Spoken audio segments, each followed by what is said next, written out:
अस्सलाम वालेकुम dear students. आज हमारा इलेक्ट्रोस्टैटिक्स इस चैप्टर का छठा लेक्चर है। आज की इस लेक्चर में हमारा जो मेन टॉपिक है वो है कैपेसिटर। कैपेसिटर या इंग्लिश में इसके लिए दूसरा एक और वर्ड यूज़ किया जाता, वो वर्ड है कंडेंसर। उर्दू में इसे आमतौर पर मकसफ़ा कहते हैं। ओके, तो आज के इस लेक्चर में हम डिटेल्स में सिर्फ कंडेंसर और कैपेसिटर जो है तो इसी के बारे में कंप्लीट बात करने वाले हैं। सबसे पहले इस टॉपिक को शुरू करने से पहले एक मेन कंसेप्ट जो आपको आना चाहिए वो है कैपेसिटी। कैपेसिटी ऑफ कंडक्टर, यानी सबसे पहले अगर हमको कैपेसिटी ऑफ कंडक्टर ये कंसेप्ट अगर आ जाता है तो फिर इसको बेस बनाकर हम कैपेसिटर पर आ सकते हैं। उर्दू में कैपेसिटी ऑफ कंडक्टर जो है इसे कहते हैं मौसिल की गुंजाइश। ओके, अब मौसिल की गुंजाइश या कैपेसिटी ऑफ कंडक्टर क्या चीज़ होती है, तो पहले इसको आप एक बार अच्छी तरीके से पहले इसको समझ लीजिए। देखिए, सबसे पहले मैं एक एग्ज़ाम्पल आपको बताऊंगा। आप ऐसा इमेजिन करो कि आपने यहाँ पर एक ऐसा बर्तन लिए और इस बर्तन में मान लो यहाँ पे पानी है, इसमें इस जगह पर, और इसमें आपने यहाँ पर एक थर्मामीटर लगा के रख दिए। ठीक है, ये एक थर्मामीटर है। जब आप इस पानी को यहाँ पर गर्म करना शुरू करेंगे तो गर्म करने का मतलब ये है कि आप उसको हीट एनर्जी दे रहे हो। तो जैसे जैसे आप इसको गर्म करेंगे वैसे वैसे आप देखेंगे कि इसमें जो टेम्परेचर है वो टेम्परेचर बढ़ना शुरू होगा थर्मामीटर के अंदर। यानी यहाँ पर एक ख़ास बात ये हो रही है कि जैसे जैसे आप हरारती दवा नहीं दे रहे हो, जैसे जैसे आप हीट एनर्जी दे रहे हो, वैसे वैसे टेम्परेचर, इस पानी का टेम्परेचर जो है वो बढ़ता जा रहा है। मतलब टेम्परेचर इंक्रीज़ होना जो है वो इस बात का सबूत है कि आपने इसको हीट एनर्जी दी है। तो या फिर आप दूसरे तरीके से इसको ऐसा बोल सकते हैं कि हीट एनर्जी जो है it is expressed in the form of increase in temperature. मतलब हीट एनर्जी जो है वो टेम्परेचर के बढ़ने से जो है वो हमको समझ में आ रही है। ओके, या फिर इसको आप ऐसा बोल सकते हैं कि क्योंकि टेम्परेचर बढ़ रहा है इसका मतलब ये हुआ कि इसको हीट एनर्जी जो है वो दी जा रही है। तो सेम जिस तरीके से हीट एनर्जी देने पर टेम्परेचर बढ़ता है, ऐसा ही कंसेप्ट यहाँ पर मेटल रॉड्स का होता है। आप ऐसा इमेजिन करो कि मान लो ये एक मेटल रॉड है और इस मेटल रॉड को आपने चार्ज करना शुरू कर दिए। जब आप इस मेटल रॉड को चार्ज करेंगे मतलब ये कि आप उसको प्लस क्यू चार्ज जो है वो उसको देंगे, तो चार्जेस देने की वजह से इस मेटल रॉड का पोटेंशियल जो है वो पोटेंशियल बढ़ना शुरू हो जाएगा। एक बार फिर से आप सुनो, जब आपने एक मेटल रॉड लिए और उसको चार्ज करना शुरू करें, मतलब जब आप उसको चार्जेस देंगे, उर्दू में हम चार्जेस को बरकी बार कहते हैं। ओके, तो जैसे जैसे हम इस मेटल रॉड को चार्ज देंगे या उसको बरकी बार देंगे, प्लस क्यू बरकी बार या प्लस क्यू चार्जेस जब हम इस मेटल रॉड को देंगे तो इसका पोटेंशियल मतलब इसका कवा या बरकी कवा जो है वो बढ़ना शुरू हो जाएगा। बिल्कुल वैसे ही जैसे यहाँ पर हीट देने पर टेम्परेचर बढ़ रहा था, वैसे वैसे यहाँ पर चार्जेस देने पर वोल्टेज जो है, पोटेंशियल जो है वो बढ़ेगा। ओके, तो ऐसी कंडीशन में हम इन दो लोगों का रेशो ले सकते हैं। यहाँ पर हम सबसे पहले लेंगे चार्ज और उसको डिवाइड करेंगे या उसका रेशो लेंगे पोटेंशियल के साथ। तो अगर हमने चार्ज का पोटेंशियल के साथ में अगर रेशो ले लिए तो जो नंबर हमको मिलेगा उस नंबर को बोलते हैं capacity. Capacity of conductor. Capacity of conductor is the ratio of charge and potential. यानी मौसिल की गुंजाइश जो है वो हमेशा बरकी बार और बरकी कवा इन दो लोगों का तनासुब होती है। Okay, capacity of a conductor is the ratio of electrical charges and electric potential. Okay, तो ये था कंसेप्ट कैपेसिटी का। अब इसी कंसेप्ट को बेस बनाकर हम कैपेसिटी जो है उसको उसकी थोड़ी सी स्टडी कर लेंगे। यहाँ पर सबसे पहले आप देखिए कि अभी जैसा मैंने आपको बताया कि कैपेसिटी ऑफ कंडक्टर का फॉर्मूला है C is equal to Q upon V. तो आप इस फॉर्मूले को देखकर इसकी एसआई यूनिट और उसका फिर बाद में डायमेंशन वगैरह जो है वो बना सकते हैं। अगर हमको इसकी एसआई यूनिट अगर बनाना है तो इसकी यूनिट जो है आप देखो कि ऊपर चार्ज है, चार्ज की यूनिट होती है कूलम, नीचे पोटेंशियल है और उसकी यूनिट होती है वोल्ट। इसका मतलब एसआई यूनिट कैपेसिटी की जो बनेगी वो बनेगी कूलम पर वोल्ट। ओके, अब कूलम भी एक साइंटिस्ट का नाम है और वोल्ट भी एक साइंटिस्ट का नाम है, इसलिए कूलम पर वोल्ट को एज सच हम उसको यूज़ नहीं कर पाएंगे। हम इन दोनों को रिप्लेस करके एक और साइंटिस्ट का नाम as a capacity, as a unit of capacity use करेंगे, और वो साइंटिस्ट है फैराडे। आप देखिए माइकल फैराडे का जो नाम है फैराडे, इसमें से हम ये ए वाई निकाल देंगे। अगर हमने ये फैराडे में का ए वाई निकाल दिए तो जो बचा हुआ वर्ड है फैरड, वो हम यहाँ पर यूज़ करेंगे। तो इस तरीके से इसकी एसआई यूनिट बनेगी फैरड। ओके, तो SI unit of capacity is farad. तो ये एक चीज़ आप याद रखो।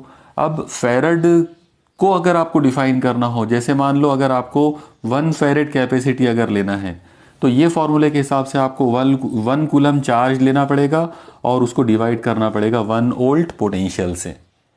The ratio of 1 coulomb charge and 1 volt potential is called 1 farad capacity. Okay, Urdu में हम इसको इस तरह से बोलेंगे, 1 कूलम बरकी बार और 1 वोल्ट बरकी का जो तनासुब है वो 1 फैरड गुंजाइश होता है। ओके, यानी इस तरीके से हम 1 फैरड जो है उसको डिफाइन कर पाएंगे। अब हमको ये देखना है कि इसका डायमेंशन कैसे बनेगा। तो एसआई यूनिट तो फैरड बन गई यहाँ पर। अब हमको अगर इसका डायमेंशन लेना है तो डायमेंशन हमको यहाँ पर उसका पूरा डेरिवेशन करना पड़ेगा, क्योंकि ये थोड़ा सा मुश्किल मामला है। आप देखो फॉर्मूला है C is equal to Q upon V. तो Q जो है चार्ज, मैंने आपको पहले भी कई बार बताया था कि चार्ज जो है उसको हमको इलेक्ट्रिक करंट में कन्वर्ट करना होता है। आप लोगों को पता है कि I is equal to Q by T, ये हमारे पास जनरल फार्मूला है करंट का, इलेक्ट्रिक करंट का। Electric current is equal to electric charge upon time. आप ये टाइम को इधर शिफ्ट कर दो, जब टाइम को आप इधर शिफ्ट करेंगे ये आ जाएगा Q is equal to I into T. तो हम इस Q की जगह पर I इंटू टी ले सकते हैं। ओके, ये एक चीज़ हो गई। अब हमको लेना है वोल्ट। अब वोल्ट जो है वो बेसिकली ऐसा वर्क होता है जो एक यूनिट चार्ज पर किया जाता। मतलब यहाँ पर आप याद रखो कि volt is always equal to work done upon charge. Okay, यानी V की जगह पर आप W बाय क्यू ले सकते हो। तो अगर आपने इसकी जगह पे W बाय क्यू ले लिया, यहाँ मैं लिख देता हूँ W बाय क्यू। ओके, लेकिन सवाल ये आएगा कि फिर से Q आ गया तो Q की जगह पर हमको वापस से क्या लेना पड़ेगा, I इंटू टी। जैसे हमने ये Q की जगह पर I इंटू टी लिया, ऐसे V का मतलब है W बाय क्यू और Q का मतलब है I इंटू टी, तो इसको ऐसा लिखेंगे। अब इसको अगर सॉल्व करते हैं, ये क्वांटिटीज़ को अगर सॉल्व करेंगे तो हमको कैपेसिटी के लिए फॉर्मूला मिलेगा। ये I इंटू टी ऊपर आ जाता, ये हो जाएगा I square into T square upon W। Okay, और अब W का मतलब क्या है, W इज़ वर्क डन, यानी काम, और काम हमेशा होता है कुव्वत और हटाव का हासिल ज़रब, मतलब फोर्स इंटू डिस्प्लेसमेंट। इसका मतलब आप यहाँ पर W की जगह पर फोर्स इंटू डिस्प्लेसमेंट ले सकते हैं। तो ये हो जाएगा I square into T square upon W की जगह पर आ जाएगा F इंटू एक्स। अब इससे ज़्यादा सॉल्व करने की ज़रूरत नहीं है। अब इसको यूज़ करके आप आराम से डायमेंशन बना सकते हैं। देखिए डायमेंशन किस तरह से बनेगा। ऊपर है I का स्क्वायर, उसको हम ले सकते हैं एम्पियर का स्क्वायर। ओके, आप उसको I का स्क्वायर भी रख सकते हो, लेकिन क्योंकि इलेक्ट्रिक करंट जो है उसको कई मरतबा डायमेंशन में A भी लिखा जाता है। ओके, I भी लिखते हैं और A भी लिख सकते हैं। तो अगर मैंने I की इलेक्ट्रिक करंट को अगर एम्पियर के रूप में ले लिया तो एम्पियर का स्क्वायर आ गया। बाजू में टाइम का स्क्वायर है तो यहाँ पे ये T का स्क्वायर हो जाएगा, डिवाइडेड बाय नीचे फोर्स है। फोर्स का डायमेंशन होता है L1 M1 T minus 2 into बाजू में डिस्प्लेसमेंट है, डिस्प्लेसमेंट का मतलब होगा L1। ओके, अब आप ये सब को जो है एक साथ सॉल्व कर सकते हैं। आप पहले इतना नोट डाउन कर लो। ये इतना पूरा लिख लेने के बाद अब आप देखो कि हम डायमेंशन किस तरह से बनाएंगे। इसका जो डायमेंशन बनेगा वो आएगा LMT और साथ में A। ओके, अब आप सबसे पहले देखेंगे कि नीचे L1 है और ये बाजू में L1 है, तो L1 L1 L2 हो गया। इस L2 को ऊपर लाओ, जब ऊपर लाएंगे ये हो जाएगा L-2। ओके, बाद में ये M1 है, ये m1 के अलावा और कोई m है नहीं, इसका मतलब m1 बचा सिर्फ नीचे, इसको आप ऊपर लेंगे, ये हो जाएगा m-1। इसके बाद ये t-2 है और ये t2 ऑलरेडी पहले से है, ये t-2 को जब ऊपर लेंगे तो t2 प्लस t2 यानी t4, तो ये हो जाएगा t+4। ओके, क्योंकि वो पॉजिटिव होगा, ये -2 नीचे से ऊपर जा रहा है तो ये ऊपर आके प्लस होगा, इसलिए t+4 होगा। और a का 2 है यानी a का पावर जो है वो हो जाएगा +2। तो ये डायमेंशन मिलेगा कैपेसिटी ऑफ कंडक्टर का। ओके, मुझे उम्मीद है आपको यहाँ पर ये कैपेसिटी ऑफ कंडक्टर का जो कंसेप्ट है वो समझ में आ गया होगा। ओके, अब हम चलते हैं अपने मेन टॉपिक की तरफ। कैपेसिटी ऑफ कंडक्टर पर से जो डिवाइस तैयार किया गया था, जो इलेक्ट्रिकल डिवाइस जो बनाए थे, उसका नाम कैपेसिटर या कंडेंसर है, और उसी को हमको आज डिटेल में जो है आज के इस लेक्चर में देखना है कि उसका रियल में मीनिंग क्या होता है। ओके, देखिए सबसे पहले तो आप याद रखो कि कैपेसिटर एक इंस्ट्रूमेंट है, एक डिवाइस है, एक ऐसा डिवाइस है जिसका काम है इलेक्ट्रोस्टैटिक एनर्जी को स्टोर करना। यानी यहाँ पर सबसे पहला जो पॉइंट आपके दिमाग में आना चाहिए वो ये है, to store electrostatic energy. Okay, एक ऐसा डिवाइस जो इलेक्ट्रोस्टैटिक एनर्जी को स्टोर करेगा। ओके, ये पहली बात आपके दिमाग में आना चाहिए। दूसरी जो बात है वो ये है कि ये एक ऐसा इंस्ट्रूमेंट है जो स्टोर करेगा इलेक्ट्रोस्टैटिक एनर्जी, और इलेक्ट्रोस्टैटिक एनर्जी को स्टोर करने का मतलब है to store charges, electrical charges को ये स्टोर करेगा ड्यूरिंग चार्जिंग, यानी चार्जिंग के दौरान इसको हम चार्ज कर सकते हैं। जब हम उसको चार्ज करेंगे उसके अंदर इलेक्ट्रिकल चार्जेस जो है वो जमा होते जाएंगे, स्टोर होते जाएंगे, और इनको चार्ज करते टाइम पर वो एक ख़ास बात ये करेगा कि वो पोटेंशियल को डिक्रीज़ करेगा, पोटेंशियल को लो करता जाएगा, मतलब वेरी लो पोटेंशियल के ऊपर वो ज़्यादा से ज़्यादा चार्जेस को स्टोर करने का काम करेगा। ऐसे डिवाइस को बोलते हैं कैपेसिटर। तो capacitor is a device which can store electrostatic energy which can store electrical charges at very low potential. ये उसकी इंग्लिश में डेफिनेशन होगी। उर्दू में अगर हम बात करें तो उर्दू में इसका मतलब ये होगा कि कैपेसिटर यानी मकसफ़ा जो है वो एक ऐसा आला होता है जो बहुत ही मामूली बरकी कवा के लिए, बहुत ही लो पोटेंशियल के लिए, बहुत मामूली बरकी कवा के लिए बहुत सारे बरकी बारों को और बहुत सारी बरकी सुकूनी तवानाई को ज़ख़ीरा अंदोज़ कर सकता है, स्टोर कर सकता है, उसे हम कहेंगे मकसफ़ा। ओके, ये हो गई डेफिनेशन कैपेसिटर की। अब सवाल ये आता है कि कैपेसिटर यानी बनता कैसे है। तो इसको बनाने के लिए या इसकी बेसिक कंस्ट्रक्शन को समझने के लिए पहले हमको इसका प्रिंसिपल देखना पड़ेगा कि इसका बेसिक प्रिंसिपल जो है वो क्या होता है, इसका मेन कंसेप्ट क्या होता है। देखिए, कैपेसिटर को समझने के लिए सबसे पहले हम एक प्लेट लेंगे। मान लो कि हमने एक प्लेट ली है जिसका नाम ए है। इस प्लेट को हम चार्ज करेंगे। ओके, मान लो कि ये एक मेटल प्लेट है, कंडक्टर है ये, और इस मेटल प्लेट को हमने चार्ज करे +Q से। जब आप इसको +Q चार्ज करोगे तो ये चार्जेस इसकी बाहर वाली जो सरफेस है उसके ऊपर ये ऐसे बिखर जाएंगे। ओके, याद रखना, this particular sentence is called principle of electrostatics. जब आप किसी बॉडी को चार्ज करते हैं तो चार्जेस उस बॉडी के अंदर नहीं टिकते बल्कि वो उसकी आउटर सरफेस पर आ जाते हैं। ओके, इस चीज़ को बोलेंगे प्रिंसिपल ऑफ इलेक्ट्रोस्टैटिक्स। तो ये चीज़ यहाँ पर हम यूज़ करेंगे। पहले तो हमने एक मेटल प्लेट लिए, उसको +Q चार्ज किए, वो चार्जेस उसके बाहर सरफेस के ऊपर आ गए। मान लेते हैं कि इन चार्जेस की वजह से इसका पोटेंशियल जो है वो V बन गया। कुछ तो भी पोटेंशियल आएगा, तो वो पोटेंशियल मान लो कि V है। अगर ऐसा है, अगर चार्ज Q देने पर इसका पोटेंशियल V बनता है, तो फिर इस कंडक्टर की कुछ तो भी कैपेसिटी होगी। उस कैपेसिटी को हम यहाँ पर नोट डाउन कर सकते हैं। मान लो कि वो कैपेसिटी C1 है और उसकी वैल्यू हो जाएगी Q/V। ये हमारी इक्वेशन नंबर 1 बन गई। ओके, तो यहाँ तक आप दोबारा से एक बार देख लो। हमने एक मेटल प्लेट लिए, उसको चार्ज करे +Q से, ये चार्जेस बाहर सरफेस के ऊपर डिवाइड हो गए। इन चार्जेस की वजह से इस पर एक पोटेंशियल डेवलप हुआ जिसका नाम V है। चार्जेस और पोटेंशियल का जो रेशियो है वो हमारा कैपेसिटी बन गया, यानी capacity of this particular conductor वो बन गया C1 = Q/V। ये हमारी इक्वेशन नंबर 1 हो गई। अब हम एक नया काम ये करेंगे कि इस मेटल प्लेट के सामने यहाँ पर एकदम इसके करीब इसके ही जैसी एक दूसरी एक मेटल रॉड लेकर आएंगे।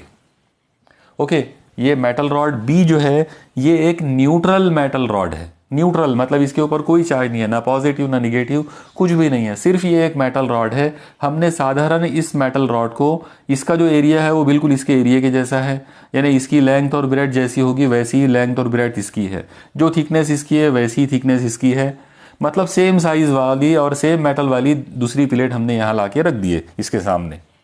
अब आप याद रखो कि जब हम इस न्यूट्रल प्लेट को यहाँ लाकर रखेंगे तो एक नई कहानी शुरू हो जाएगी इसके अंदर, एक नया प्रोसेस इसके अंदर शुरू होगा। जो प्रोसेस इसमें शुरू होगा it is called electrical induction. ये वर्ड याद रखो आप लोग। एक चार्ज प्लेट के सामने जब हम एक न्यूट्रल प्लेट ला के रखते हैं तो उस न्यूट्रल प्लेट के अंदर इलेक्ट्रिकल इंडक्शन का प्रोसेस स्टार्ट होता।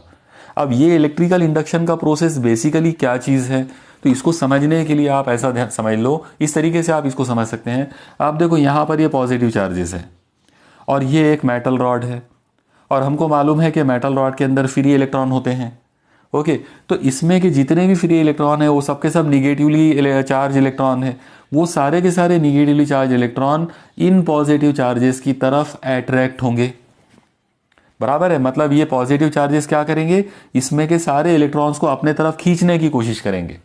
अगर ये सारे इलेक्ट्रॉन इधर आने की कोशिश करेंगे, इसके करीब आने की कोशिश करेंगे, तो इसका नतीजा ये निकलेगा कि इस सरफेस के ऊपर यहाँ पर इलेक्ट्रॉन्स जमा हो जाएंगे, मतलब यहाँ पर निगेटिव चार्जेस डेवलप हो जाएंगे। ओके, ये वाली सरफेस के ऊपर। अब आप यहाँ पर एक और चीज़ देखो कि इसमें से इलेक्ट्रॉन जो है, इसमें के सारे इलेक्ट्रॉन इधर चले गए। जब सारे इलेक्ट्रॉन ये सरफेस पर आ गए, इसके ऊपर ये निगेटिव चार्जेस डेवलप हो गए, तो इसका मतलब ये हुआ कि ये जो अपोजिट सरफेस है, ये वाली जो सरफेस है, इस पर इलेक्ट्रॉन की कमी बन गई। इलेक्ट्रॉन की जो कमी होती है उसकी वजह से इसके ऊपर पॉजिटिव चार्जेस डेवलप हो जाएंगे। ओके, ये वाला जो फिनोमिनन है इसको बोलते हैं इलेक्ट्रिकल इंडक्शन। इलेक्ट्रिकल इंडक्शन का मतलब होगा कि जब आप एक चार्ज प्लेट के सामने एक न्यूट्रल प्लेट ला के रखेंगे, उस न्यूट्रल प्लेट की अंदर वाली सरफेस के ऊपर अपोजिट चार्ज बनेंगे और उसके आउटर सरफेस के ऊपर सेम चार्जेस बन जाएंगे। सेम चार्जेस और अपोजिट चार्जेस, इसके रेफरेंस में बात हो रही है। आप याद रखो कि अगर आपने इसको पॉजिटिवली चार्ज किया है तो इस मेटल रॉड के ऊपर अंदर की सरफेस के ऊपर निगेटिव चार्ज डेवलप होंगे और आउटर सरफेस के ऊपर पॉजिटिव चार्ज। अगर आप इसको निगेटिव चार्ज किए होते तो यहाँ पर पॉजिटिव चार्जेस बनते थे और यहाँ पर निगेटिव चार्जेस। ओके, ये इस बात का मतलब है।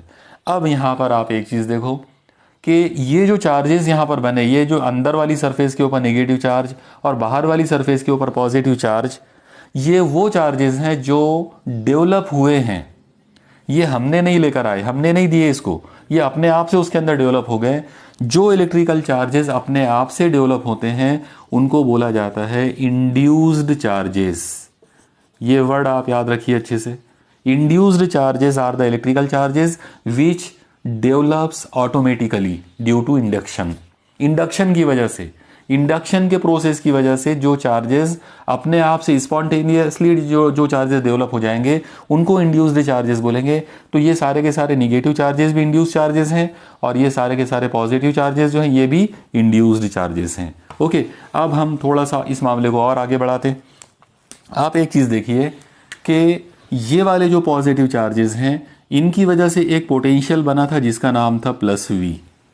ओके, अब आप ऐसा इमेजिन करो कि ये जो निगेटिव चार्जेस हैं, इंड्यूस्ड चार्जेस, इनकी वजह से एक निगेटिव पोटेंशियल बनेगा। मैं उसका नाम रख देता हूँ -V'। लेकिन यहाँ एक सोचने लायक बात है कि जितने निगेटिव चार्ज डेवलप हुए थे उतने ही पॉजिटिव चार्ज भी डेवलप हुए। ओके, तो ये पॉजिटिव चार्जेस जो है इनकी भी तादाद उतनी है जितनी निगेटिव चार्जेस हैं। इसका मतलब इन लोगों की वजह से भी एक पोटेंशियल बनेगा जिसका नाम रहेगा +V'। और अगर आपने अब इस पर्टिकुलर सिस्टम का टोटल पोटेंशियल अगर आप निकालते हैं तो आप देखो क्या होगा। अगर हम यहाँ पर टोटल पोटेंशियल निकालेंगे तो टोटल पोटेंशियल की वैल्यू आएगी पुराना पोटेंशियल V, उसमें हमको प्लस करना पड़ेगा ये वाला पोटेंशियल -V', उसके अंदर ये वाला पोटेंशियल ऐड करेंगे +V'। जाहिर है -V' से +V' कैंसिल हो गया, पुराना पोटेंशियल एज इट इज़ वापस। ओके, इसका मतलब इस न्यूट्रल प्लेट को यहाँ लाकर रखने से इसके ऊपर निगेटिव चार्जेस और पॉजिटिव चार्जेस के डेवलप होने से पोटेंशियल पर कोई फर्क नहीं पड़ा है। ओके, अब हम इस मामले को थोड़ा सा और आगे बढ़ाएंगे। मुझे उम्मीद है आपको यहाँ तक ये कंसेप्ट समझ में आया होगा। अब हम आगे इस मामले को इस तरह से करेंगे कि मान लो हमने ये वाली जो सरफेस है, मतलब ये आउटर सरफेस जो है, इसको हम ज़मीन के साथ जोड़ देते हैं। ओके, आप याद रखना ज़मीन के साथ जोड़ने का जो प्रोसेस है इट इज़ कॉल्ड अर्थिंग। तो हम ज़मीन के साथ में आउटर सरफेस को जोड़ देंगे। जैसे ही हम इस आउटर सरफेस को ज़मीन के साथ जोड़ेंगे, तो क्योंकि हमने सिर्फ आउटर सरफेस को जोड़ा है, इसलिए ये जो पॉजिटिव चार्जेस है आउटर सरफेस वाले, ये सब के सब चार्जेस जो है ये ज़मीन की तरफ अट्रैक्ट हो जाएंगे, ये ज़मीन में चले जाएंगे। अगर ये लोग ज़मीन में चले गए तो इसका मतलब ये हुआ कि ये चार्जेस यहाँ से गायब हो गए। ओके, यानी आउटर सरफेस को जैसे ही हमने अर्थिंग करे, सारे के सारे पॉजिटिव चार्जेस ज़मीन के अंदर चले गए। अर्थिंग की वजह से वो सब के सब ज़ाय हो गए, वो वेस्ट हो गए, वो ख़त्म हो गए, वो ज़मीन में चले गए। लेकिन ये निगेटिव चार्जेस अभी भी बाकी है। तो अब अगर हम अब पोटेंशियल की बात करते हैं, तो अब आप देखिए क्या होगा कि ये निगेटिव चार्जेस जो है इनका पोटेंशियल रहेगा -v', और ये जो पॉजिटिव चार्जेस थे उनकी वजह से +v' पोटेंशियल था, वो तो अब चार्जेस गायब हो गए, वो तो अर्थिंग में चले गए। क्योंकि वो अर्थिंग में चले गए, इसका मतलब वो पोटेंशियल गायब हो गया। ये पोटेंशियल बाकी है, पुराना पोटेंशियल ये भी बाकी है। ओके, और ये निगेटिव चार्जेस जो इंड्यूस चार्जेस हैं, इनका निगेटिव पोटेंशियल भी बाकी है। सिर्फ पॉजिटिव चार्जेस जो थे यहाँ के आउटर सरफेस के, वो ज़मीन में चले गए, तो उनका पोटेंशियल भी चला गया, उनका पोटेंशियल गायब हो गया। अब अगर हमसे पूछे कि अब इस सिस्टम का पोटेंशियल कितना है, तो अगर मैं अब इसका पोटेंशियल निकालूं तो इसका पोटेंशियल आ जाएगा पुराना पोटेंशियल मतलब +v प्लस नया पोटेंशियल मतलब -v'। ये वाला पोटेंशियल, ये पुराना पोटेंशियल और ये निगेटिव चार्जेस का नया पोटेंशियल। अब अगर आप इसको सॉल्व करते हैं तो इसका आंसर आ जाएगा potential is equal to v plus minus v'।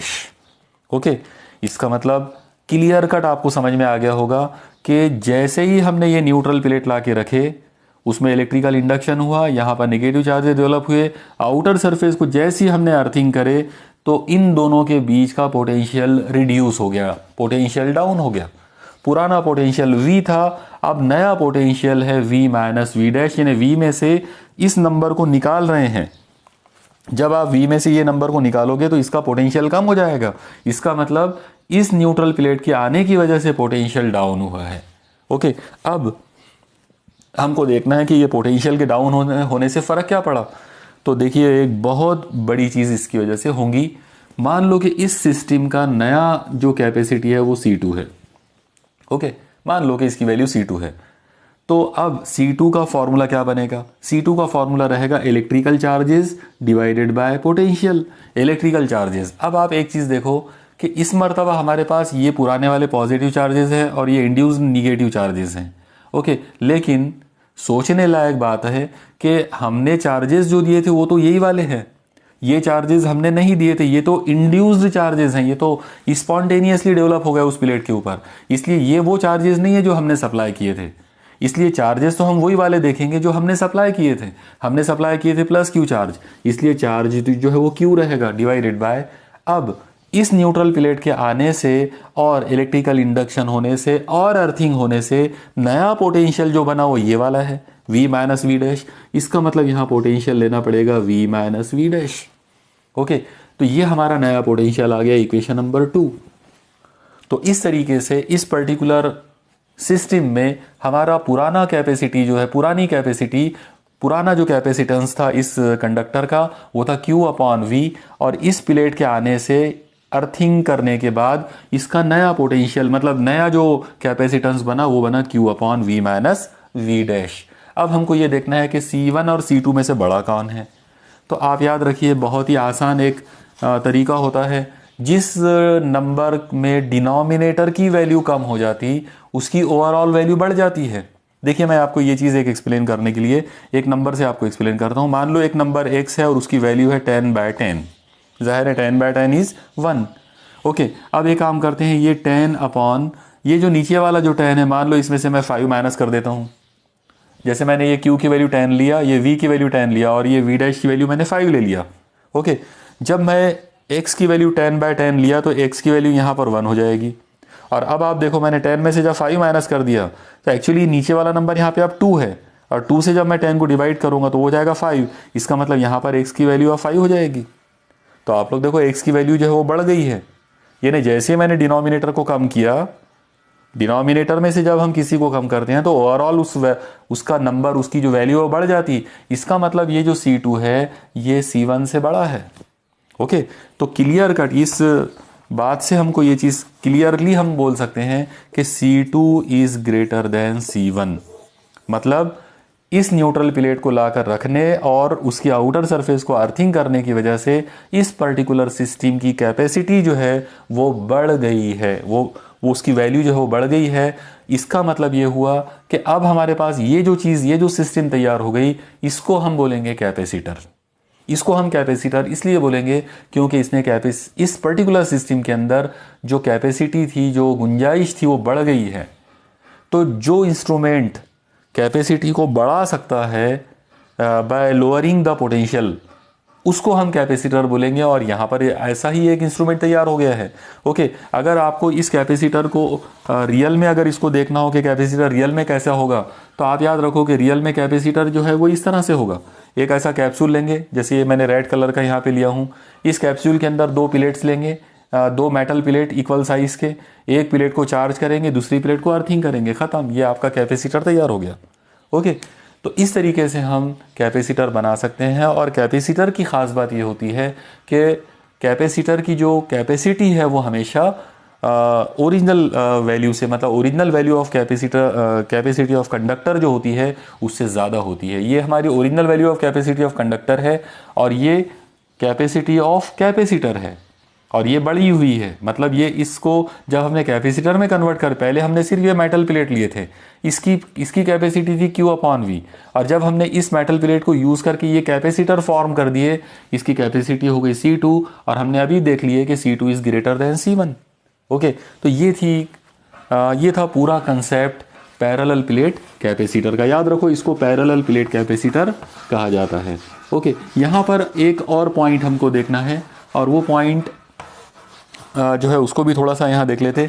आप ऐसा इमेजिन करो कि ये कैपेसिटर की पहली प्लेट है जिसको चार्ज किए और ये कैपेसिटर की दूसरी प्लेट है जिसको अर्थिंग किए।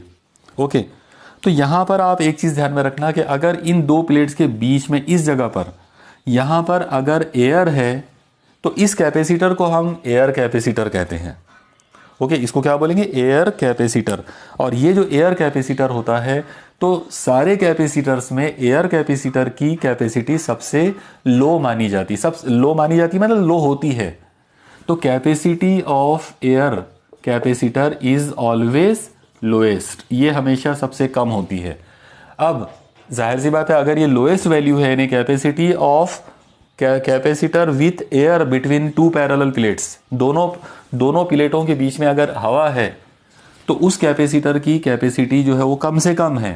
तो फिर ज़्यादा यानी और इसको बढ़ाना अगर है तो क्या करना पड़ेगा? तो उसका एक आसान तरीका ये रहेगा कि हम इन दोनों प्लेटों के बीच में यहाँ पर एक मटेरियल जो है वो ला के रखेंगे। जो मटेरियल हम यहाँ ला के रखेंगे वो मटेरियल डाइलेक्ट्रिक मटेरियल होना चाहिए। मैंने पिछले लेक्चर में, मतलब लेक्चर नंबर 5 में डाइलेक्ट्रिक की पूरी डिटेल्स आपको दिया हूँ।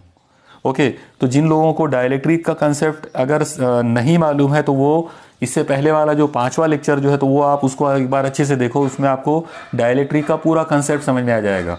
ओके, और ये बहुत इंपॉर्टेंट कंसेप्ट है। तो हम क्या करेंगे, इस पैरेलल प्लेट में दोनों प्लेटों के बीच में, ये जो ए प्लेट है और बी प्लेट है, इनके बीच का जो एरिया था जहाँ हवा होती है, हमने हवा निकाल दिया और उसकी जगह पर एक डाइलेक्ट्रिक ला के रख दिए। मान लो कि इस डाइलेक्ट्रिक का जो इसका जो डाइलेक्ट्रिक कांस्टेंट है, मान लो कि वो के है। तो अगर इसका डाइलेक्ट्रिक कांस्टेंट के है तो फिर इसकी जो कैपेसिटी बनेगी, कैपेसिटी ऑफ डाइलेक्ट्रिक, वो हो जाएगी के times capacity of air condenser. यानी एयर वाले कैपेसिटर की जो कैपेसिटी होती है उसको अगर आपने डाइलेक्ट्रिक कांस्टेंट के से मल्टीप्लाई कर दिए तो ये जो नंबर आएगा वो नंबर होगा इस पर्टिकुलर पैरेलल प्लेट कैपेसिटर की कैपेसिटी का। इस बात का देखिए मतलब क्या है, इस बात का सीधा साधा मतलब ये है कि अगर आपने यहाँ पर एक डाइलेक्ट्रिक लिए जिसका मान लो डाइलेक्ट्रिक कांस्टेंट 2 है, तो यहाँ के की जगह पे 2 आ जाएगा, और अगर के की जगह पे 2 आ गया तो फिर C D will be 2 times C air. अगर ये डाइलेक्ट्रिक कांस्टेंट की वैल्यू अगर 3 है, ये 3 टाइम्स सी एयर हो जाएगा, मतलब हवा की कैपेसिटर से 3 गुना ज़्यादा इसकी कैपेसिटी हो जाएगी। मान लो कि डाइलेक्ट्रिक कांस्टेंट की वैल्यू 10 है, तो इसका मतलब हो जाएगा 10 टाइम्स सी एयर। ओके, ये इस बात का मतलब है। ये एक बहुत इंपॉर्टेंट कंसेप्ट है। ये जो फॉर्मूला आपके सामने लिख रहा है, लिखा हुआ दिख रहा है आप लोगों को, C D is equal to K times C air, ये बहुत इंपॉर्टेंट कंसेप्ट है। आप याद रखो कि जब कोई कैपेसिटर में डाइलेक्ट्रिक मटेरियल होता है, उस वक्त उसकी जो कैपेसिटी है वो होती है के times capacity of air condenser. तो मुझे और ये कंसेप्ट कहाँ से आया, ये इसका पूरा एक कंप्लीट जो डेरिवेशन है वो इंशाल्लाह हम लोग अगले लेक्चर में जो है पूरा कवर करेंगे। लेकिन आज के लिए आप सिर्फ इतना याद रखो कि कैपेसिटी को अगर हमको बढ़ाना है तो कैपेसिटी को बढ़ाने के लिए हम कैपेसिटर यूज़ करेंगे, और कैपेसिटर की कैपेसिटी को अगर बढ़ाना है तो हम दोनों पैरेलल प्लेट्स के बीच की जो एरिया, बीच का जो रीजन है वहाँ पर हम हवा यूज़ नहीं करेंगे, बल्कि कोई डाइलेक्ट्रिक स्लैब, कोई डाइलेक्ट्रिक मटेरियल यूज़ करेंगे। आप याद रखिए, जो बेस्ट डाइलेक्ट्रिक मटेरियल होता है वो आमतौर पर माइका होता है। उर्दू में माइका को अबरक कहते हैं, और माइका जो है वो पन्नी जैसा एक मटेरियल होता है, तो उसको यहाँ पर हम यूज़ कर सकते हैं एज ए डाइलेक्ट्रिक। ओके, तो ये था कंसेप्ट कैपेसिटी ऑफ मतलब कैपेसिटर्स का।